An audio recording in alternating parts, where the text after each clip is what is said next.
In today's video, we're going to be talking about how to trade the news like a top Wall Street trader. Now, I don't trade the news, so this is actually going to be some education that maybe I am interested in learning and implementing as well, and maybe you will too. So let's watch this together. How to trade the news like a The Wall Street trading, top and trader. it's hurting your P&L right now. Forget your technical analysis, forget your trade setups and backtesting, and forget any trading strategies you have, because without this one variable, you do not stand a chance. Hi, I'm Lance Brightstein, one of Wall Street's top traders with over $100 million in verified profit. And now, along with trading, I also share my methods here and in my course. Let's break down the fatal mistake. It's not knowing whether a stock is trading with fresh news or not. Don't worry though, I'll share some real world examples you can learn from. Think about trading like poker. You've got two cards in your hand. That's all most retail traders are looking at. The information directly in front of them, but nothing more. What they're ignoring are the cards on the table, the ones that actually change the whole hand and how you should play it. So when you try trading without factoring in whether the stock is moving on fresh news or not, you're trying to strategize with incomplete information. You are literally trading blind. At a very high level, we as traders are trying to help the market price securities based on an assortment of factors. This is interesting because I have actually heard the opposite, where price moves first because insiders are actually doing, insider trading when they're not supposed to be, but insiders are making the moves happen. Then the news will drop, and then the retail traders will start jumping in. But price generally moves before the news drops because of the insiders. Granted, I don't know how true that is. I have no data to back that up. That's just what I've heard in the past and in my studies of trading. So I would focus in on the price of something, right? If the price of something is moving up, now, let me rephrase that a little bit. This is probably way more applicable to a day trader, right? If you're trading 1 minute candles, 5 minute candles, you have a different risk appetite for news than somebody who's trading daily candles or weekly candles. For me, when I'm trading daily candles or weekly candles, like I say, I'm just focusing on price movements. Now, there are times where price can come out and definitely rock your socks. Like for example, this summer we traded VKTX, and let me go to that chart to show you just how much I get rocked. VKTX had a announcement happen as I was in the stock right here, and it fell like 40 something percent overnight. That super sucks. And there's absolutely nothing you can do about it when you're in a stock and it falls like crazy. Look, I mean, it was a beautiful stock. I'd already rolled it once, looking to see how far I can go. Bam, monkey hammer to death. Now, it eventually recovered, but it's still not quite back to where, actually, it's right at where I bought it at. And that was in August, and it's just now getting to break even. Okay. As a trader in a situation like this, the only thing that saves you is position sizing. What happened here was they were working on a GLP-1 drug, and they announced, I don't know, I think they announced good results, like it's working, but it wasn't working as good enough as what the Wall Street was hoping for, kind of thing, right? It was still good, but not good enough. 40 something percent drop, which is why healthcare is no longer on my radar, because this wasn't earnings. Earnings happened like 3 weeks before that point. This was a overnight, hadn't planned on anything happening type of event, totally destroyed my trade. And again, that was news related, unfortunately. What changes the fundamental value of a security? Breaking news. As a result, breaking news often leads to the largest moves stocks make. Think about earnings, mergers and acquisitions, or stock offerings. During periods of fresh breaking news, stocks are trying. Ooh, stock offerings. That's a good point. Like SoFi, the one stock in the market that cannot go down because SoFi only goes up, just had a stock offering. 1.5 billion. I don't know. I don't remember. It's $1 billion, $1.5 billion, or 1.5 billion shares, probably $1 billion. $1.5 billion worth or being offered. And that sent the stock down 6%. Now it's down another 2% at this point here, right? Now you've got your 10-20 cross, and we don't know where it's going to end up, right? Or it could pop right back up, right? You had your 10-20-50 cross down and it popped right back up. You could have your 10-20-50 cross down and pop right back up. We don't know. But we can say that this offering here definitely took it down. And that's one of those things that, like, SoFi investors didn't know it was coming. Position sizing is about the only thing you can do in that point. trying to find the new price equilibrium and can make sharp, massive trending moves. That stands in contrast to when stocks make sharp, massive moves without the presence of a fundamental change to the value of the company. Statistically, these moves without news are far more likely to mean revert than moves with news. That does not mean all stock moves need to or will mean revert. Certainly, stocks breaking out of a beautiful consolidation don't need to revert. But in trading, we just try to do as many things as possible to stack the odds on our side. At a high level, trading comes down to two main approaches. One approach is continuation, which means you're going with the trend and expecting the stock to make another move in the direction of the bigger picture trend. I agree. And that's the easiest route, right? It's trending one direction. I'm gonna get on the trend. It's like it's like getting in a canoe on a river and going with the flow of the river instead of trying to go against it, right? It's so much easier to go with the flow of something than by trying to say, okay, no, I know better than you. This is where we stop and where we turn around, right? Imagine trying to paddle upstream. Can you do it? Yeah, but boy, it's really hard. Or going with the trend, with the stream, and just letting the stream carry you in the direction it's going. That's a lot easier. Second approach is mean reversion, or betting on a counter trend during which the stock will retrace a portion of the bigger picture trend. And here's the rule that can completely transform your trading. First, when there is fresh breaking news, I want to be biased towards being with the trend. Second, So, in my style of trading, in the outlier style of trading, right, fresh breaking news. I mean, you can be one of those people who sit there with all the alerts, waiting on the news, like all day, glued to the screens, or you can have a trading plan.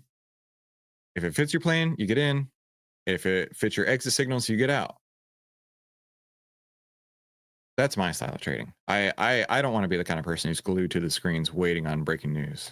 Second, when a stock makes a big sharp move on no news, I want to be biased towards the possibility of mean reversion. That's it. That one filter can flip you from losing money to actually having edge. I just published a video on the different types of trading edge and how to find it. So if you haven't watched that video yet, watch it after this one. It's linked in the description. Back to being with the trend. Here's why it gives you edge. When you align your strategy with the presence or absence of news, your expected value skyrockets. Think about it. Breakouts with news has the effect of your win rate going up, your reward goes up, and therefore your expected value on the trade goes. I can I can get behind that, right? Great news combined with a great trend makes it a lot easier. I agree with that. However, I'm not trading based on news.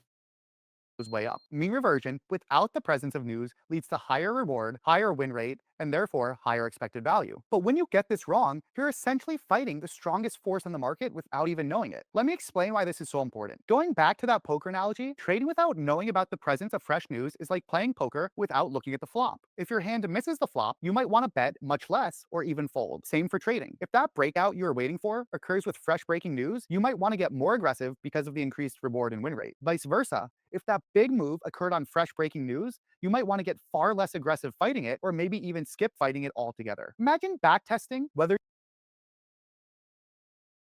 I'm not fighting anything. I'm just going to let it run. The last thing I'm going to do is fight with my trades. you won a poker hand and not paying attention to what the flop was. It would ruin all of your data, right? Similarly, backtesting, continuation strategies, or mean reversion strategies without paying attention to news would be the same. How do you backtest with news? Do you go on your chart and look at the thousands and thousands of data points and be like, okay, well, on this data point there was definitely bad news, but on this data point it was good news. I don't know. That seems like a tough call. Equivalent. You can come to totally incorrect conclusions as a result. Or you might throw out a continuation strategy that works when applied to stocks breaking out on fresh news, but otherwise has too low of a hit rate when that variable gets overlooked. I know that's a mouthful, but I can't stress how important that point is. If this is feeling a bit too advanced for you, I'm publishing a video on trading for beginners soon, so subscribe and turn on notifications. And if you're serious about trading, consider joining my course. Link is in the description. Now let's finally dive into those examples. Let's take Hertz on April 16th, 2025. Welcome back to Squawk Box. Shares of Hertz jumping in the pre-market. This follows a more than 50% gain yesterday. Source. Hold on. Okay, what I want to look. So you said, when was that? Did you say January? Examples. Let's take Hertz on April 16th, 2025. April 16th. All right. HTZ. Yeah. April 16th, 2025. Let's go to that. Oh yeah, look at these big moves. Cool, cool, cool. April 16th. Okay. Your 10 was over the 20, price was over the 50. the bullish trend happened on this big candle right here. Okay. If that is your buy signal, the news is going to news. It doesn't matter, right? So you could get in and you could run it on the buy signal. Now, granted, I don't know what your exit signal is going to be, but there you go. 5. Welcome back to Squawk Box. Shares of Hertz jumping in the pre-market. This follows a more than 50% gain yesterday. Source telling CNBC's Scott Wapner that Bill Ackman's stake in the car rental company now close to 20% via shares and swaps. This stock went up multiple average trading ranges in a single day. That means it's Hey, you said ATRs. That's fun. Mark, our chief strategist, says the problem with news that is good or bad is decided in the rear view. All it is a potential catalyst. Investor reactions or behaviors decide the trajectory. There you go. Exactly.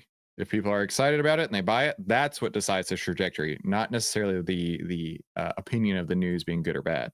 overextended, it would make a great short candidate, right? Wrong. Not only is the stock breaking out, but that day it was announced that Bill Ackman, a famous hedge fund manager who can move markets in a big way, took a big stake in the company and touted how undervalued it is. That is a type of fresh breaking news that can bring in tons of other investors and traders. As a result, And then Mark goes on to say, or what Lucky Chevy 430 said, which is the news doesn't always move the stock in the direction that I expect. There you go. Really good points.